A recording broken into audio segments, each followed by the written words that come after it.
ريال مدريد ارحموني وارحموا نفسكم، اقسم بالله بس اعطوني بريك مره واحده، ما بقى اشمت ولا اتمسخر عليكم. يا عداله كره القدم، سجل يا تاريخ. ريال مدريد عم تاكل هدفين وبطاقتين حمر، يا الله.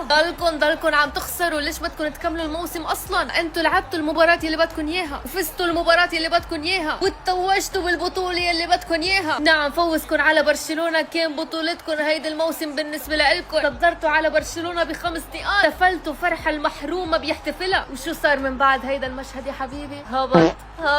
هبط ريال مدريد. عاد برشلونه فليك الى الصداره، وصار فرق 4 نقاط بينه وبين ريال مدريد. خلص يا حبيبي، خلص موسمك، جيم اوفر. قلنا لك برشلونه فليك بيعطيك فرصه واحده بالحياه، ولما برشلونه فليك يعود الى الصداره باحلام يا مدريد انك تقشطوا اياها مره ثانيه. هلا البس نظاره، عمك فليك بالصداره. ويلا يا حبيبي، يلا عالطابه ولك